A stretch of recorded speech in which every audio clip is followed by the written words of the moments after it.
Last class में जो है हम लोगों ने कहाँ तक रिवाइज कर लिया था? चैप्टर नंबर 12 हम लोगों ने कहाँ तक रिवीजन इसका कर लिया था?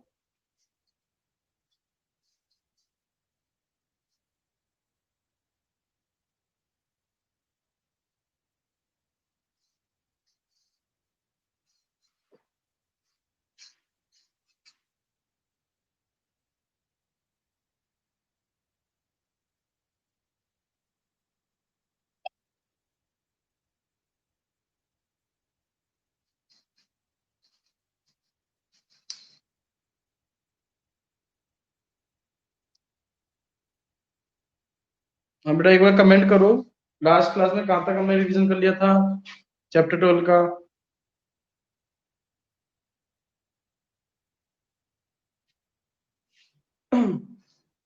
मुझे यहाँ पे ध्यान है, फॉरेस्ट कंजर्वेशन एंड मैनेजमेंट हम लोग ये कर रहे थे, और इसके अंदर हमें स्टेप्स बतानी है for forest conservation. Steps for forest conservation. हमने लास्ट क्लास में ये देखा कि आखिर फॉरेस्ट कितना एरिया जो है कवर करते हैं, और फॉरेस्ट से हमें कौन कौन से वैल्यूएबल प्रोडक्ट्स जो हैं वो मिलते हैं। ये हमने लास्ट क्लास में देख लिया था। तो अगर फॉरेस्ट हमारे लिए इतने ज्यादा इंपॉर्टेंट है, तो उन्हें कंजर्व करने के लिए हम लोग क्या क्या स्टेप्स उठा सकते हैं, हम लोग क्या क्या काम कर सकते हैं। पहला स्टेप जो हम लोग कर सकते हैं वो ये कि देखो, पेड़ काटने हमें जरूरत के हिसाब से पड़ते हैं, पर एक सेंसिबल लिमिट तक हम लोग जो है पेड़ पौधे जो है उन्हें काटे। और अगर डिफॉरेस्टेशन हम लोग कर रहे हैं तो एफॉरेस्टेशन भी उतना ही ज्यादा जरूरी है। जंगल अगर काटने पड़ रहे हैं, काटने जरूरी है आपके लिए, तो दूसरी जगह उतने ही पेड़ पौधे ग्रो करने, प्लांट करने जरूरी है, ताकि बैलेंस जो है वो बना रहे। दूसरा, आपने फॉरेस्ट फायर के बारे में सुना होगा, जंगल में जो आग लगती है। और बच्चों, जंगल की आग इस तरीके से होती है कि एक छोटी सी चिंगारी से पूरा का पूरा जंगल जो है वो राख हो जाता है, और बहुत तेजी से ये आग फैलती है जिसे बुझाना मुश्किल होता है बहुत। तो फॉरेस्ट फायर, अब देखो, नेचुरल वे में होती है, जैसे कि लाइटनिंग, बिजली कड़की, और जिसकी वजह से आग लग गई जंगल में, तो वो बात और है, उसको तो हम रोक सकते नहीं। पर जो ह्यूमन एक्टिविटीज की वजह से, जैसे कि बहुत से लोग होते हैं पिकनिक के लिए, कैंपिंग के लिए फॉरेस्ट जंगल वगैरह जाते हैं, वहां बॉर्न फायर, आग वगैरह लगाते हैं बचने के लिए सर्दी से या फिर जंगली जानवरों से। और अपनी लापरवाही की वजह से वो या तो उसे बुझा नहीं पाते, भूल जाते हैं, ठीक है, या इग्नोर कर देते हैं, जो भी है उसकी वजह से बड़ा नुकसान जो है, छोटी सी चिंगारी से पूरा का पूरा जंगल राख हो जाता है। ठीक है, या फिर अगर बहुत बार ऐसा होता है कि लोग बाग जो स्मोकिंग करते हैं, वो किसी फॉरेस्ट से गुजर रहे हैं, स्मोकिंग के दौरान उन्होंने सिगरेट या जो भी है वो जलती हुई फेंक दी, थ्रो कर दी, तो उससे भी पॉसिबल है बिल्कुल। तो हमें इस चीज का बहुत ध्यान रखना चाहिए, और स्पेशली ऐसे लोग जो कि जंगल के आसपास रहते हैं, जंगल रोज का जिनका आना जाना है, उन्हें बहुत ध्यान रखने की जरूरत है कि एक तो वो ऐसा ना करें, और किसी को करते देखें तो उसको भी वो रोके, उसे भी समझाए। इसके अलावा फॉरेस्ट में बहुत से पेस्ट जो हैं, उनके रहने की वजह से जंगल काट दिए जाते हैं। जैसे कि किसी जंगल के आसपास जो है खेत वगैरह है, वहां पर खेती को खराब कर देते हैं जंगल में रहने वाले पेस्ट। तो उस केस में जंगल वगैरह काट दिए जाते हैं। जंगल काटने की जगह हम लोग पेस्टिसाइड जो है उसका इस्तेमाल कर सकते हैं। फिर अगर प्रोटेक्शन की ही बात है तो हमें अपनी प्रायोरिटी जो है वो उस फॉरेस्ट को प्रोटेक्ट करने में देनी चाहिए जो कि मोर डाइवर्स्ड हो। मोर डाइवर्स का मतलब ये है कि जिसमें स्पीसीज ज्यादा डिफरेंट टाइप्स की हो, क्योंकि ऐसा करने से आप एक फॉरेस्ट को प्रोटेक्ट करने के साथ साथ उन सभी स्पीसीज को भी प्रोटेक्ट कर लेंगे। और मान लो जंगल है, जंगल सिर्फ आम के पेड़ों का है, आप उसको प्रोटेक्ट कर रहे हो तो आप सिर्फ मैंगो को ही तो प्रोटेक्ट कर रहे हो। पर एक ऐसा फॉरेस्ट जिसके अंदर बहुत सारे अलग अलग टाइप के प्लांट्स हैं, अगर आप उसे प्रोटेक्ट करेंगे तो वो स्पीसीज ज्यादा जो है उनको प्रोटेक्शन मिलेगा और एक्सटिंक्ट होने के चांस कम होंगे। इसके अलावा बिल्डिंग पर्पस के लिए या एग्रीकल्चर फील्ड के लिए डिफॉरेस्टेशन नहीं किया जाना चाहिए। ठीक है, आजकल टेक्निक ऐसी हो गई है कि आप बिल्डिंग की हाइट बहुत ज्यादा कर सकते हैं, ऊंचाई बिल्डिंग की रख सकते हैं, तो उस केस में बिल्डिंग्स कॉम्प्लेक्सेस बनाना ज्यादा बेटर ऑप्शन है सिंगल अपार्टमेंट या सिंगल घर बनाने से। इसके अलावा मैंने आपको शिफ्टिंग कल्टीवेशन, जूम फार्मिंग, इसके बारे में बताया था। जूम फार्मिंग अवॉइड करनी चाहिए हमें।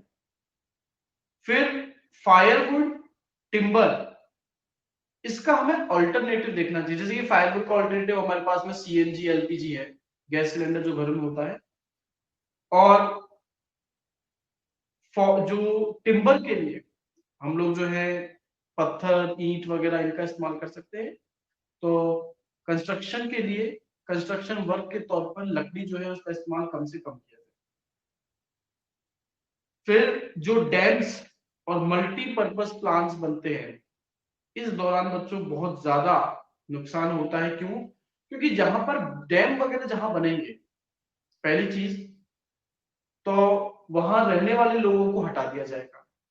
दूसरी चीज, वहां जो वेजिटेशन है वो भी तो पूरी तबाह हो जाएगी, खत्म हो जाएगी।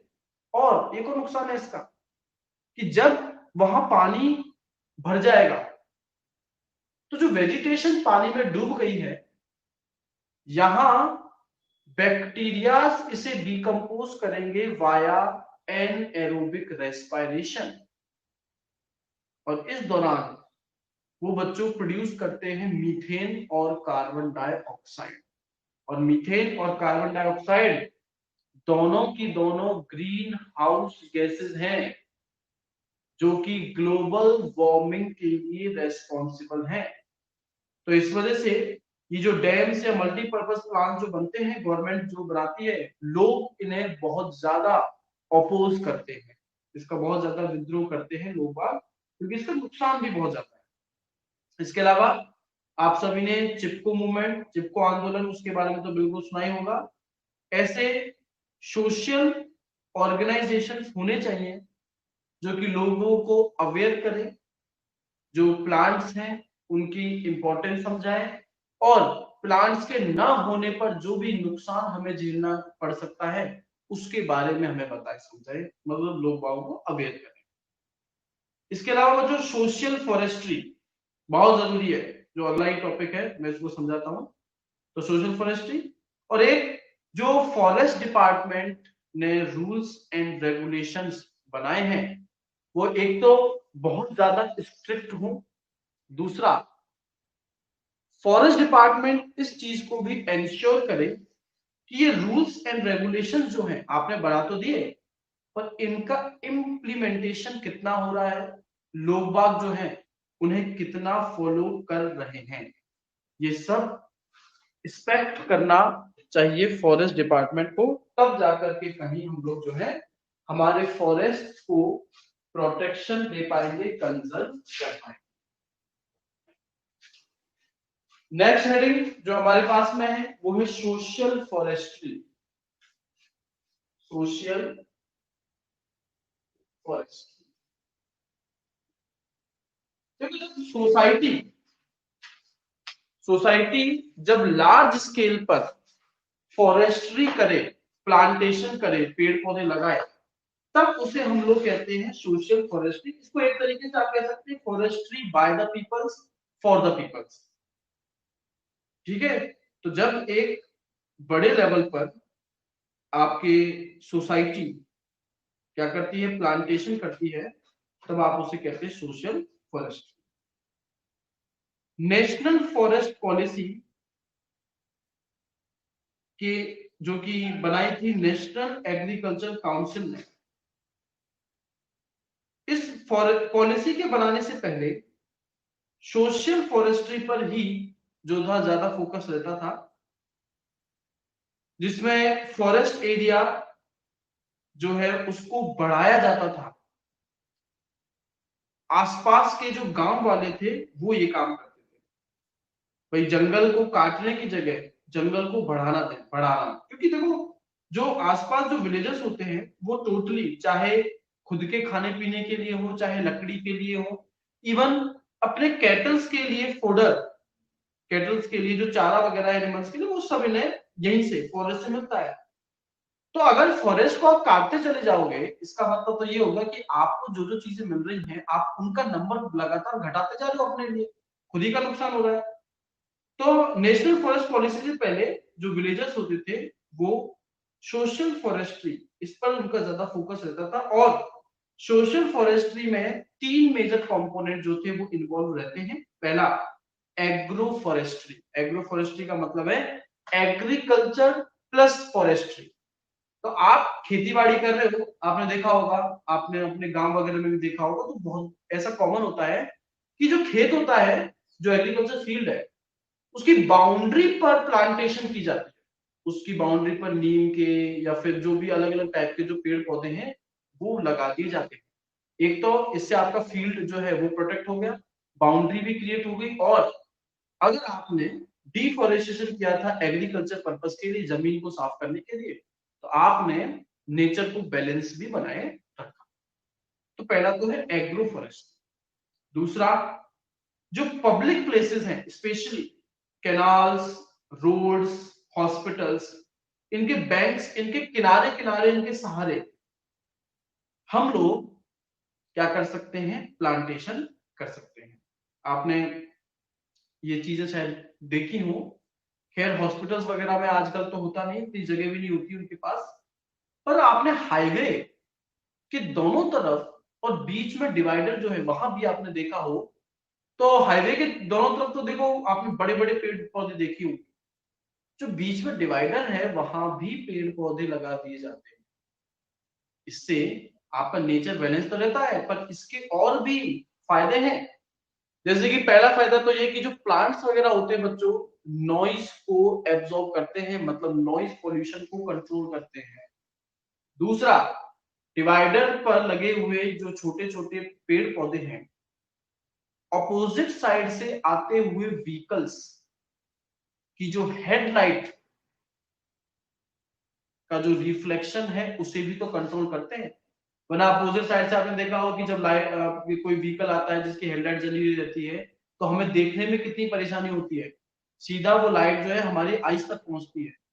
तो बीच में अगर डिवाइडर के पेड़ पौधे होंगे तो रोड की दूसरी तरफ जो अपोजिट साइड से जो भी व्हीकल आ रहा है उसका रिफ्लेक्शन या फिर जो लाइट है वो हमारी आईज तक डायरेक्टली नहीं आएगी, और हम लोग जो है ज्यादा अच्छे से ड्राइव कर पाएंगे।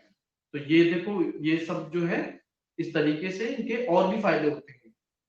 इसके अलावा तीसरा कंपोनेंट है plantation on public places by villagers. जो गांव के लोग बाग हैं, क्योंकि शहर के लोग तो कहाँ जो एग्रीकल्चर फील्ड फॉरेस्ट जंगल वगैरह में रहते हैं, उनके आसपास रहते हैं या उन पर डायरेक्टली डिपेंड रहते हैं, पर जो गांव वाले हैं वो तो डायरेक्टली डिपेंडेंट रहते हैं। तो ये पब्लिक प्लेसेस पर जितने ज्यादा प्लांटेशन करेंगे, सोशल फॉरेस्ट्री उतनी ही ज्यादा होगी। तो agro forestry, plantation bye forest department on public places, and plantation on public places by villagers या citizens। ये तीन मेन कंपोनेंट्स आते हैं सोशल फॉरेस्ट्री के अंदर। तो बच्चों ये यहाँ पर हमारा कवर हो जाता है forest conservation and management. Forest को कंजर्व करने के बाद जरूरत है कंजर्वेशन ऑफ वाइल्ड लाइफ, जो जंगली जानवर जंगलों में रहते हैं उन्हें भी प्रोटेक्शन की जरूरत है, क्योंकि जंगल से हमें वैल्यूएबल प्रोडक्ट्स तो मिलते ही हैं, पर जंगली जानवरों से भी बच्चों हमें बहुत अलग अलग वेराइटी ऑफ प्रोडक्ट्स जो है, डिफरेंट वेराइटीज ऑफ प्रोडक्ट वो हमें मिलते हैं, चाहे एलिफेंट, लायन, डियर, राइनोसोरस कोई भी हो। या तो इनकी कोई ना कोई मेडिसिनल वैल्यूज है, मतलब इनसे दवाइयां वगैरह हमें मिलती हैं, या इनकी इकोनॉमिकल वैल्यूज है, मार्केट में इनसे मिलने वाली जो भी चीजें हैं वो अच्छे दाम पर बिकती हैं। ठीक है, तो सबसे पहले तो आता है reasons of destruction of wild life, कि आखिर जंगली जानवरों को हम लोग क्यों परेशान कर रहे हैं या उनका कारण क्या है उनके डिस्ट्रक्शन का। पहला, नेचुरल हैबिटेट का डिस्ट्रक्शन। जिस जगह आपके वाइल्ड एनिमल्स रहते हैं आप उस जगह को ही तबाह कर दो, खत्म कर दो। अब ऐसा बहुत से नेचुरल डिजास्टर्स की वजह से हो सकता है, चाहे वोल्केनिक इरप्शन हो, अर्थक्वेक हो, सुनामी हो, ये तो नेचर जो है वो कर रही है, इसमें हमारा कोई खास रोल नहीं है। पर ह्यूमंस की वजह से देखिए, सबसे पहला पॉइंट, ह्यूमंस की पॉपुलेशन जैसे जैसे बढ़ती चली जा रही है, हमारी डिमांड जो है वो भी बढ़ती चली जा रही है, जिसके लिए चाहे घर बनाना हो, एग्रीकल्चर या इंडस्ट्री, इन सभी के लिए जगह चाहिए, हवा में तो बनती नहीं है। और जगह जो है हम लोग जंगलों को काट करके लेते हैं, और जब जंगल को काटेंगे तो उस जंगल में रहने वाले जो जंगली जानवर है, वाइल्ड लाइफ है, वो भी तो हम लोग डिस्ट्रॉय कर देंगे। दूसरा, जो बड़े बड़े डैम्स, हाइड्रो इलेक्ट्रिसिटी प्रोजेक्ट होते हैं, चाहे भाखड़ा नांगल हो, टिहरी हो, ठीक है, ये सब जो है, जैसे मैंने बताया था थोड़ी देर पहले कि भाई पूरा का पूरा जंगल पानी में डूब जाएगा। अब जंगल पानी में डूबेगा तो हाँ, जो जंगली जानवर रह रहे हैं उनका क्या होगा, वो भी तो डूबेंगे, वो भी तो खत्म होंगे, उनका नेचुरल हैबिटेट भी तो खत्म होगा।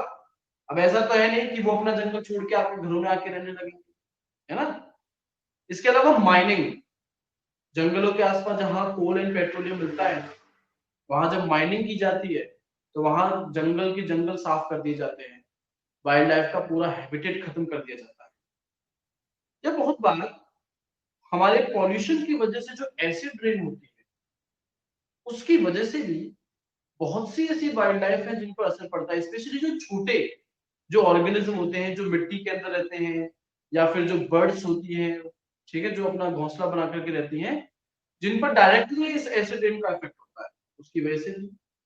या फिर बहुत बार बच्चों ऐसा होता है जो ओशियंस होते हैं उनमें बहुत से बार ऐसा होता है कि जो शिप होता है ऑयल कंटेनर्स लेके जाता रहता है और एक्सीडेंटली ऑयल लीक हो जाए। तो आपको जैसा पता है कि भाई ऑयल जो है वो वाटर से लाइटर होता है, हल्का होता है, तो वो क्या करता है, वाटर की सरफेस को कवर कर लेता है। ऐसा करने से बाहर से एक तो सनलाइट अंदर नहीं आ पाती है, दूसरा बाहर से ऑक्सीजन भी तो अंदर नहीं आ पाता, डिसोल्व नहीं हो पाता। ऑक्सीजन जिंदा रहने के लिए सभी को चाहिए, चाहे वो आप जमीन पे रहते हो चाहे आप पानी पे रहते हो। तो उस केस में भी जो ओशियनिक जो एक्वेटिक वाइल्ड लाइफ है वो डिस्ट्रॉय हो जाती है। इसके अलावा ग्रीन हाउस इफेक्ट की वजह से लगातार जो टेम्परेचर बढ़ता चला जा रहा है, इससे भी स्पेशली जो poles, south pole, north pole पर रहने वाले जो और एनिमल्स हैं उनका हैबिटेट जो है वो डिस्ट्रॉय होता है, क्योंकि बर्फ में रहते हैं, बर्फ पिघल गई। ठीक है, तो पहला तो था डिस्ट्रक्शन ऑफ नेचुरल हैबिटेट। दूसरा कारण वाइल्ड लाइफ के डिस्ट्रक्शन का हो सकता है इलीगल हंटिंग। लोग बाग शौक के लिए शिकार करते हैं, या किसी जानवर से कोई वैल्यूएबल प्रोडक्ट मिल रहा है तो उसके लिए उसे मारने के लिए शिकार करते हैं, जो कि इलीगल है। फिर पॉल्यूशन, या फिर conflict between humans and wild life. आपने सुना होगा कि बहुत बार न्यूज़पेपर में भी आता है कि कोई लेपर्ड, कोई बगेरा, ठीक है, जो है गांव में घुस गया और वहां गांव वालों ने उसे पीट पीट के ही मार डाला। या फिर आपने अपने आसपास देखा होगा कि कोई सांप अगर आ जाता है तो बहुत से लोग होते हैं वो सीधा उसको मार देते हैं। तो ये जो कॉन्फ्लिक्ट है, या एक तरीके से आप इसको इग्नोरेंस कह सकते हो, है ना, ये इग्नोरेंस जो है इसकी वजह से भी वाइल्ड लाइफ जो है वो आपकी डिस्ट्रॉय हो रही है। इसके अलावा फ्लोरा एंड फौना, फ्लोरा एक पर्टिकुलर एरिया की प्लांट्स को कहा जाता है, फौना जो है वो एनिमल्स को कहा जाता है। जब बाहर से कोई फॉरेन वैरायटी किसी एरिया में इंट्रोड्यूस कर दी जाती है तब भी आपकी जो वाइल्ड लाइफ या जो वेजिटेशन है उस पर असर पड़ता है। जैसे कि अंडमान एंड निकोबार में डियर, हिरण जो है इंट्रोड्यूस किए गए थे, पर ऐसा करने से हुआ क्या, वहां कोई प्रीडेटर नहीं था, इन डियर्स को खाने वाला नहीं था, तो इनका नंबर इतना ज्यादा बढ़ गया और इन डियर्स ने वेजिटेशन को बहुत ज्यादा लॉस पहुंचाया। तो बाहर से अगर आप कोई स्पीसीज इंट्रोड्यूस कर देते हो तो उस केस में भी कंपटीशन की वजह से नुकसान जो है वो झेलना पड़ सकता है। वाइल्ड लाइफ कंजर्वेशन के लिए हमने क्या क्या किया है, नेशनल फॉरेस्ट पॉलिसी बनाई है, वाइल्ड लाइफ सेंचुरी ऑर्डिनेंस ये हम लोगों ने क्रिएट किया है। इसके अलावा इंटरनेशनल लेवल पर IUCN, international union for conservation of nature, ये ऑर्गेनाइजेशन है जिसने रेड डेटा बुक इशू की है। रेड डेटा बुक एक ऐसी बुक है जिसमें लिस्ट है सभी टाइप की, सभी स्पीसीज की, उनका नंबर, वो कहां कहां पाए जाते हैं, किस अमाउंट में पाए जा रहे हैं, और उनके नंबर के बेसिस पर 5 क्लासेस रेड डेटा बुक के अंदर डिवाइड की गई हैं। पहला है एक्सटिंक्ट स्पीसीज, जो कि इस दुनिया में अब नहीं बची, एक्सटिंक्ट हो गई, जैसे कि डायनासोर्स, डोडो। दूसरा एंडेंजर्ड स्पीसीज जिनका नंबर बहुत कम है, जो कि एक्सटिंक्ट होने की कगार पर है, खत्म ही होने वाले हैं, जैसे डायनासोर, गोडावन, लायन वगैरह। तीसरी वल्नरेबल स्पीसीज जिनका नंबर है तो अच्छा खासा, पर बहुत ज्यादा स्पीड से उनका नंबर कम हो रहा है, अगर उन्हें प्रोटेक्ट नहीं किया गया तो वो बन जाएगी एंडेंजर्ड, और एंडेंजर्ड से एक्सटिंक्ट, जैसे कि हिमालयन बियर या फिर giant panda, sorry vulnerable species, rare species के एग्जांपल बता दी मैंने। रेयर स्पीसीज जिनका नंबर बहुत कम है, बहुत रेयरली पाई जाती है और हर जगह भी नहीं पाई जाती, स्पेसिफिक एरिया में ही पाई जाती है, जैसे कि हिमालयन बियर एंड जायंट पांडा। ठीक है। पांचवा इनएडेक्वेटली नोन स्पीसीज, ऐसी स्पीसीज जिनके बारे में हमें कोई खास नॉलेज आज के टाइम पर नहीं है, उसे हम लोग इनएडेक्वेटली नोन स्पीसीज कह सकते हैं। ये इंटरनेशनल लेवल की बात की। नेशनल लेवल पर अगर हम लोग बात करें तो हमने नेशनल पार्क बनाए हैं। नेशनल पार्क एक प्रोटेक्टिव एरिया है जहां पर एनिमल्स को उनके नेचुरल हैबिटेट में प्रोटेक्शन प्रोवाइड की जाती है, और किसी भी प्राइवेट ऑर्गेनाइजेशन की एंट्री प्रोहिबिटेड होती है, रेस्ट्रिक्टेड होती है। बाहर से कोई वहां अंदर एंटर नहीं कर सकता बिना परमिशन के। हालांकि नेशनल पार्क्स का कुछ हिस्सा टूरिज्म को प्रमोट करने के पर्पज से भी बनाया जाता है। कुछ नेशनल पार्क्स आपकी बुक में दे रखे होंगे, जिनमें एक तो राजस्थान के जितने भी हैं, चाहे वो रणथंभौर हो, केवलादेव हो, ये इंपॉर्टेंट है। Jim Corbett national park Uttarakhand, ये सबसे पहला नेशनल पार्क जो है वो बनाया गया था। काजीरंगा आसम में है, इस पे क्वेश्चन आया हुआ है। गिर गुजरात में है। ठीक है, तो आप ये नाम याद कर लीजिएगा। सेंचुरी ये भी एक रिजर्व एरिया है जिसके अंदर गेमिंग, हंटिंग, वाइल्ड एनिमल्स की प्रोहिबिटेड रहती है, और प्राइवेट ऑर्गेनाइजेशन को एंट्री इसमें मिल सकती है अगर अगर उसकी एक्टिविटीज किसी तरीके का नुकसान नहीं पहुंचा रही और क्रिएटिव है, मतलब जिनसे वाइल्ड लाइफ को फायदा ही मिलेगा। अब तक इंडिया में 166 तो नेशनल पार्क्स हैं, 515 वाइल्ड लाइफ सेंचुरी जो है वो इंडिया में मौजूद है, जिनमें से सरिस्का जो कि अलवर में ही है, कोटा में दर्रा, सिरोही माउंट आबू, चूरू में ताल छप्पर नाम से है, कोटा में एक और है जवाहर सागर, प्रतापगढ़ में सीता माता, करौली में कैला देवी और हमारे जयपुर में है नाहरगढ़। ये कुछ वाइल्ड लाइफ सेंचुरीज हैं जो कि राजस्थान में आपके लिए इंपॉर्टेंट है। और राजस्थान बोर्ड है आपका, राजस्थान से जुड़ी हुई हर बात आप लोगों के लिए इंपॉर्टेंट है, ठीक है, तो इसमें बताने की जरूरत नहीं है। बायोस्फीयर रिजर्व ये एक और बहुत बड़ा इलाका होता है जिसमें वाइल्ड लाइफ को प्रिजर्व किया जाता है और इसमें साइंटिफिक रिसर्च की जाती है। अब तक पूरे वर्ल्ड में 669 बायोस्फीयर रिजर्व्स हैं, जिनमें से 128 जो है कंट्रीज हैं। 128 कंट्रीज में 669 बायोस्फीयर रिजर्व्स हैं और इनमें से 18 बायोस्फीयर रिजर्व हमारे इंडिया में।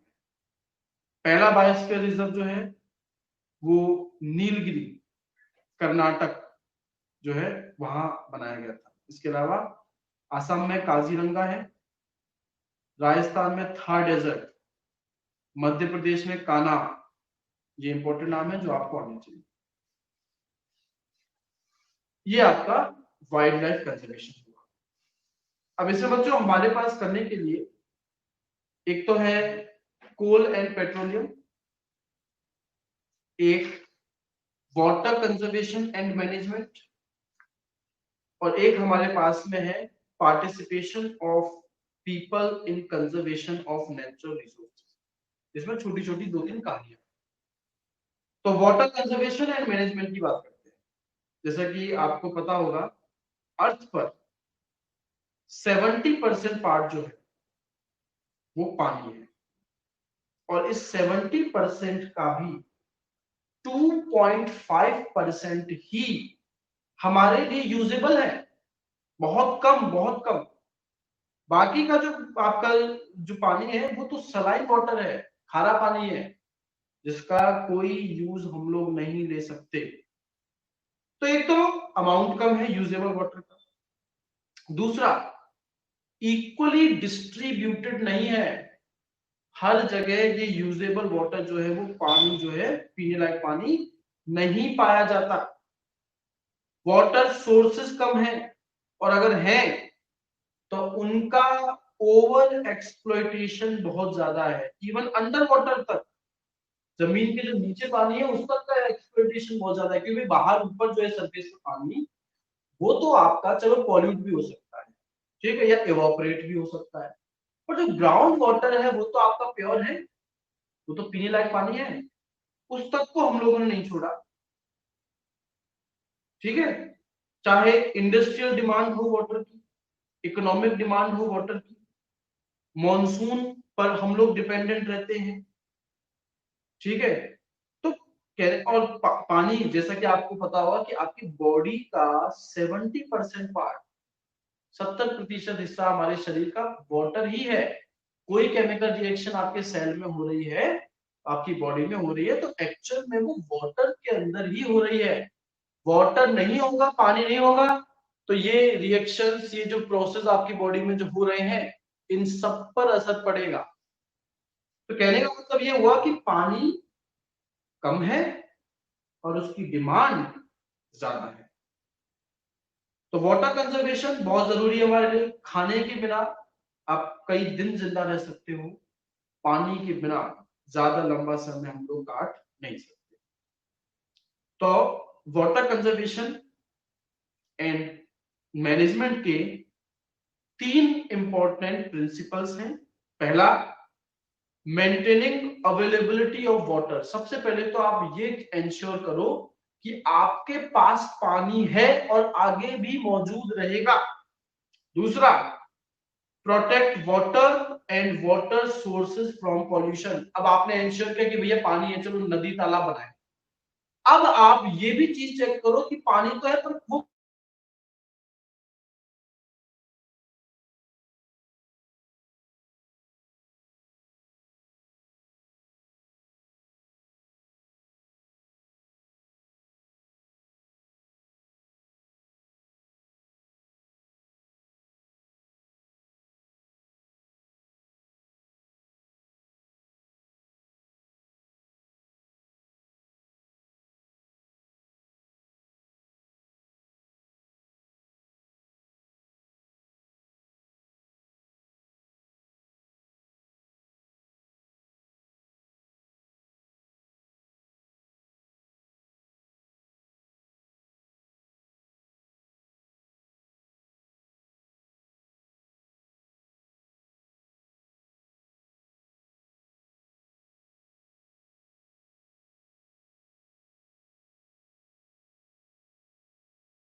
सॉरी बच्चों, किसी नेटवर्क इशू की वजह से कनेक्शन जो है वो लॉस्ट हो गया था।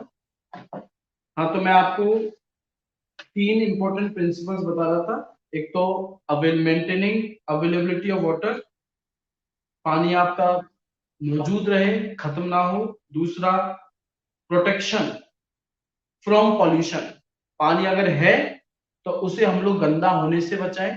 और तीसरा, रिसाइकलिंग पॉल्यूटेड वाटर, और अगर गंदा हो गया है तो उस गंदे पानी को हम लोग रिसाइकल करें और उसे कहीं ना कहीं इस्तेमाल में लें। जैसे कि जो सीवेज जो सिटीज वगैरह से आता है, उसमें से सॉलिड वेस्ट को रिमूव करके जो पानी बचता है, उस पानी को इरिगेशन पर्पस के लिए जो है इस्तेमाल में लिया जा सकता है। ठीक है, तो बच्चों अगली क्लास में मैं इस चैप्टर को ओवर कर दूंगा, आप लोग भी पढ़ के आइएगा। और आपको आपके व्हाट्सएप ग्रुप पर स्कूल ने एक फॉर्म भेजा होगा। जैसा कि आपको पता है 18th ऑफ जन से आपके स्कूल ओपन हो रहे हैं वापस। तो आप लोगों को जो फॉर्म स्कूल से दिया गया है वो पूरा फिल करके अपने पेरेंट्स के सिग्नेचर वगैरह करवा करके 18th को जब आप स्कूल आएंगे तो आपको अपने साथ कैरी करना है, लाना ही लाना है उसको। और साथ में अपना ओन मास्क, वाटर बोतल, सैनिटाइजर, पेन, आपका ज्योमेट्री बॉक्स, एनीथिंग, मतलब जो भी आप कैरी करते हैं आप किसी के साथ शेयर नहीं करेंगे, ना किसी से लेंगे। तो ये सब कुछ आपके पास में खुद का पर्सनल होना ही चाहिए। पेन लेकर के आ रहे हो तो दो तीन लेकर के आओ कि एक खत्म हो जाए तो दूसरा मांगना ना पड़े, समझ रहे हो। 18 से स्कूल ओपन हो रहा है, हम सभी को प्रोटेक्ट एक दूसरे को करना है, खुद को भी करना है। ठीक है, तो आपके व्हाट्सएप ग्रुप में वो फॉर्म भेज दिया है स्कूल के थ्रू, आप लोग उसे देख लीजिएगा, प्रिंट आउट निकलवा करके फिल करके 18 को उसे सबमिट कराइएगा। ठीक है, चलिए, तो आपसे मैं जो है हम नेक्स्ट क्लास में मिलूंगा। Thank you.